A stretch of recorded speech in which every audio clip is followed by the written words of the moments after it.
نحمده ونستعینه ونستغفره ونعوذ باللہ من شرور انفسنا ومن سیئات اعمالنا من یهده اللہ فلا مضل له ومن یضلل فلا هادی له اما بعد فإن الخیر حدیث کتاب اللہ وخیر الهدی هدی محمد صلی اللہ علیہ وآلہ وسلم وشر الامور محدثاتها وکل محدثۃ بدعہ وکل بدعۃ ضلالہ وکل ضلالۃ فی النار۔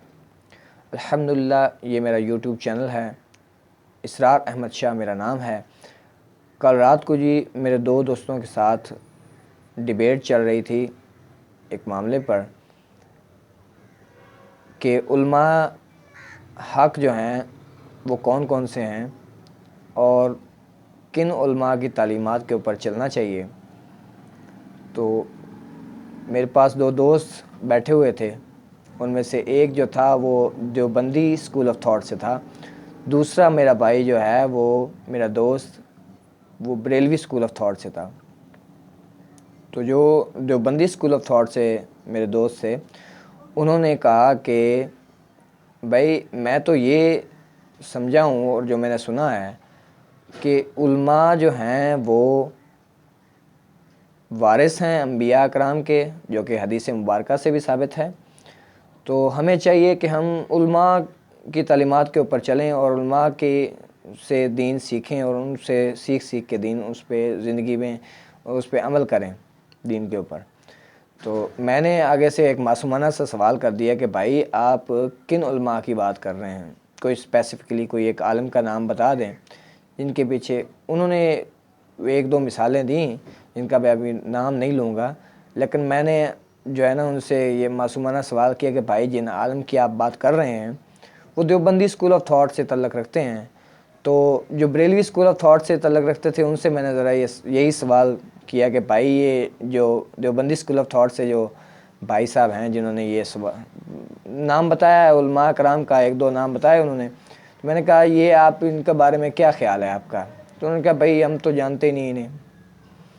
میں نے کہا اچھا ٹھیک ہے، اچھا بھائی آپ چھوڑ دیں، ایسا کریں دیوبندی اسکول آف تھاٹ سے جو تھے ان سے میں نے سوال کیا کہ میں بھائی ایک بریلوی عالم کا نام میں آپ کو بتا رہا ہوں، آپ ذرا اس کے بارے میں یہ بتائیں کہ کیا وہ عالم جو بریلوی اسکول آف تھاٹ سے ہے، تو جو دیوبندی اسکول آف تھاٹ سے ہے، کوئی جاہل یا اجاڑ قسم کا جو انسان ہے، راہ چلتے ہوئے اب کسی کو پکڑ لیں جس نے کبھی کتاب بھی نہ کھول کے دیکھی ہو، تو جس عالم اور مفتی نے سالہ سال محنت کے بعد تعلیم حاصل کی اور عالم یا مفتی بنا، تو اس کے بارے میں اس اجڑ اور جاہل انسان جس نے کبھی کتاب بھی کھول کر نہیں دیکھی، دوسرے فرقے سے تعلق رکھتا ہے، تو اس شخص کا جو ہے نا اس کے بارے میں، اس عالم کے بارے میں کیا خیال ہوگا؟ کیا وہ اس کو عالم مانے گا؟ اس نے کہا نہیں جی عالم تو نہیں مانے گا اس کو۔ میں کہا اچھا ٹھیک ہے، عالم نہیں مانے گا، چلو ٹھیک ہے، یہ اس کو سمجھ ہی نہیں ہے، عالم نہیں مانے گا۔ اچھا یہ بتائیں جو کوئی بات کرے گا تو کیا وہ یہ سمجھے گا کہ یہ جو بات کر رہا ہے وہ حق بات ہے؟ نہیں جی حق بات بھی نہیں مانے گا۔ میں نے کہا اچھا یہ دو باتیں تو ہو گئی کلیئر کہ یا نہ تو وہ اس کو عالم مانے گا، نہ اس کی بات کو حق بات مانے گا، تو وہ عالم کون مانتا ہے کسی کو؟ تو بھائیو یہ ایک میتھ بن چکی ہے کہ اگر آپ کسی ایک اسکول آف تھاٹ سے تعلق رکھتے ہیں، کسی ایک فرقے سے تعلق رکھتے ہیں، تو آپ اپنے ہی فرقے کے علماء کو سنیں گے، اپنے فرقے ہی علماء کی بات کو حق مانیں گے اور اپنے ہی علماء کی باتوں کی پیروی کریں گے، ان پہ عمل کریں گے۔ تو یہ ایک میتھ بڑی خطرناک ہے، کیونکہ اگر آپ کی جس اسکول آف تھاٹ سے آپ تعلق رکھتے ہیں، اگر اس اسکول آف تھاٹ سے تعلق رکھنے والا کوئی عالم یا مفتی اگر آپ کو حق بات کرے گا تو اس پہ عمل کرنے پہ تو آپ کو ملے گا ثواب، لیکن اگر وہ کوئی ناحق بات کرے گا اور آپ کو غلط طریقے کے اوپر چلائے گا تو واضح بات ہے کہ آپ بھی اسی طریقے پر چلیں گے، آپ بھی اسی چیز کی پیروی کریں گے۔ تو یہ بڑا خطرناک معاملہ ہے۔ یہ علماء کے درمیان اختلافات ہیں جن کی بیس پر کوئی ایک جو اسکول آف تھاٹ سے تعلق رکھنے والا کوئی پیروکار جو ہوتا ہے، کسی ایک فرقے کا کوئی شخص، وہ دوسرے فرقے کے عالم کو عالم نہیں مانتا۔ یہ اختلافات ہیں علماء میں، کچھ اختلافات عقائد کے اوپر ہیں، کچھ نظریات کے اوپر ہیں اور کچھ فروعی مسائل کے اوپر ہیں۔ تو ان اختلافات کی بنیاد پر ایک فرقے کا جو شخص ہے وہ دوسرے فرقے کے عالم کو عالم ہی نہیں مانتا. تو بیسکلی ہمیں جو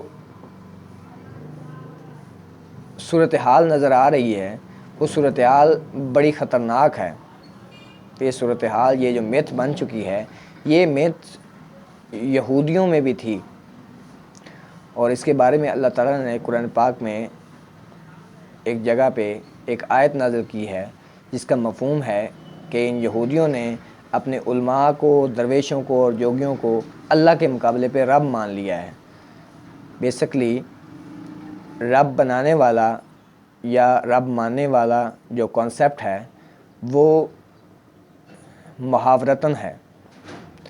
اصل میں اللہ تعالیٰ کی بات کے مقابلے پہ علماء کی بات ماننا یہ ہے اللہ تعالیٰ کے مقابلے پہ علماء کو رب بنا لینا.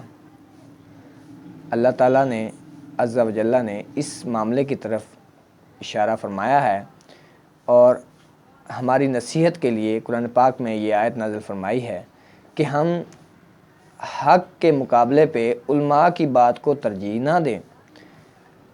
علماء بعض اوقات ایسے معاملات بیان کرتے ہیں جو کہ ان کے فرقے یا ان کے اکابرین کی فیور میں ہوتی ہے، جو کہ حق پر مبنی نہیں ہوتی.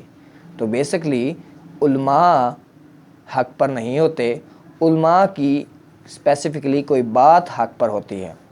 ہمیں اس بات کو سن کر اس عالم کی کو اپریشیٹ کرنا چاہیے اور کسی عالم کی ناحق بات پر اس کو جو ہے وہ لوگوں کے سامنے جو اس کو لوگوں کو بتانا چاہیے کہ یہ عالم اس معاملے میں جو ہے وہ کسی معاملے میں غلو کر رہا ہے یا کسی معاملے میں اپنے فرقے کی فیور میں یہ بات کر رہا ہے، تو اس بات کو حق نہیں سمجھا جائے گا. تو بھائیو، یہ کیسے پتہ چلے گا کہ کون سا عالم جو ہے وہ حق بات کر رہا ہے اور کون سا عالم جو ہے وہ اپنے فرقے کی محبت میں یہ بات کر رہا ہے؟ یہ کیسے پتہ چلے گا؟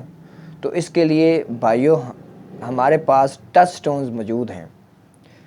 ان بھائیوں نے اس بھائی نے بھی جو دیوبندی اسکول آف تھاٹ سے تعلق رکھتا تھا، کل رات کو جو میرے ساتھ میرے دوست بیٹھے تھے ان میں سے، تو اس دوست نے مجھے کہا کہ ایسے آپ اگر کہیں گے کہ علماء کے بارے میں اگر آپ ایسا بولیں گے کہ وہ تو ناحق بات کرتے ہیں، وہ پنجابی میں کہتے ہیں چھڑول مارتے ہیں، اگر وہ چھڑول مارتے ہیں تو بھائی ایسے تو آپ سارے ہی علماء کو فارغ کر دیں گے، پھر ہم دین کس سے سیکھیں؟ بالکل نہیں بھائی، فارغ نہیں کر رہے، علماء سے ہی دین سیکھنا ہے. علماء جو ہیں وہ ایسڈ ہیں دین کے معاملے میں. علماء جو ہیں وہ انبیاء کرام علیہم السلام کے وارث ہیں، انہوں نے ہی ہمیں دین سکھانا ہے، ان سے ہی ہم نے دین سیکھنا ہے. لیکن سوال یہ پیدا ہوتا ہے کہ بھائی کون سا عالم کون سی حق بات کر رہا ہے؟